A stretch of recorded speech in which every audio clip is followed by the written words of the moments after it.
Hi everyone. Today the topic is the ideal gas. So as already you know what is an ideal gas. So for real gas, molecular interactions exist and exert influence on the behavior of the gas. But for ideal gas, the interactions will not exist. So as pressure approaches zero, the equation of state changes as B equal to C equal to D equal to and so on equal to 0. That means the coefficients, the virial coefficients are equal to 0. Then Z equal to 1. As Z equal to 1, PV becomes equal to RT. So for an ideal gas, the equation of state becomes PV equal to RT. Since internal energy is a function of temperature only, and the ideal gas is a model fluid and it is described by simple equations which are applicable as approximations for actual gases. So based on this ideal gas, we derive the different equations for different processes. The first process is constant volume, isochoric process. So the equation for a mechanically reversible constant volume process is taken and it is represented for 1 mole of gas. When you represent for 1 mole of gas, du becomes equal to dq, which is equal to cv dt. For a finite change in the process, delta u becomes equal to q, which is equal to integral cv dt. So both internal energy and cv of an ideal gas are functions of temperature only. Then we further proceed. So here internal energy changes for an ideal gas. So how the internal energy will change for an ideal gas, that we will see by using a graph or plot. Here we represent internal energy versus volume. So we take the limits U1, U2 and temperature limits we take it as T1, T2. So here we represent by different lines, that is AB, AC and AD. So a plot of U versus V at constant temperature, it is a horizontal line since U is independent of volume at constant temperature. So for different temperatures, U has different values. So here we can represent two lines, one for temperature T1, another for temperature, higher temperature T2.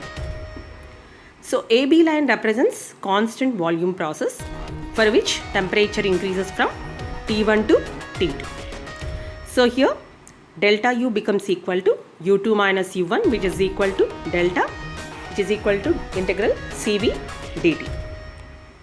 AC and AD lines represent other processes which are not occurring at constant volume, but they will also lead from temperatures T1 to T2. So here what becomes, the graph shows that the change in internal energy is same, that is delta U is equal to integral Cv dt.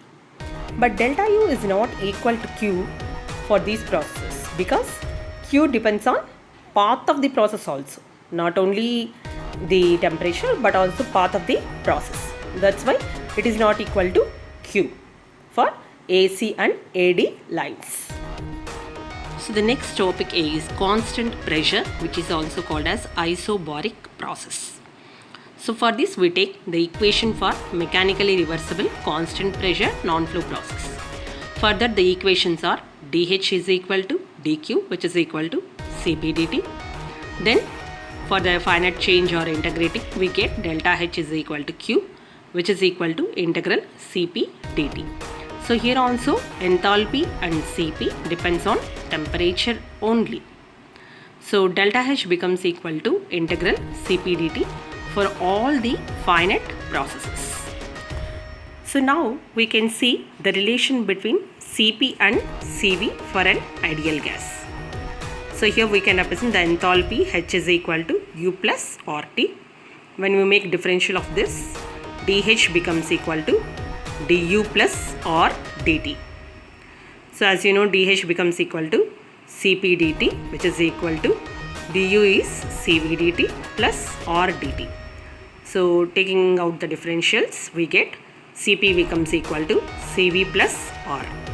So Cp minus Cv is equal to R. So Cp and Cv are constants for an ideal gas and their difference is equal to constant R. So that is about the constant pressure process.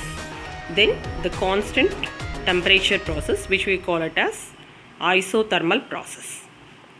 So the internal energy of an ideal gas will not change in isothermal process because temperature is constant. So for 1 mole of gas, du becomes equal to dq plus dw, which is equal to 0. So this equation becomes Q is equal to minus W. So if you take pressure is equal to RT by V, then Q becomes equal to minus W, which is equal to integral P dV. So that we can write it as integral RT dV by V. So integrating this equation at constant temperature from V1 to V2 gives you the following equation, that is Q is equal to minus W, which is equal to RT ln V2 by V1.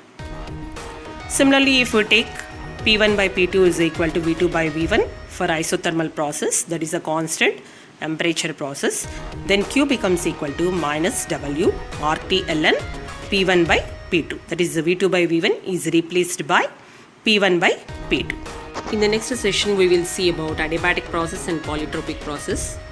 So if you like my description, please subscribe to my channel for more videos regarding the subjects.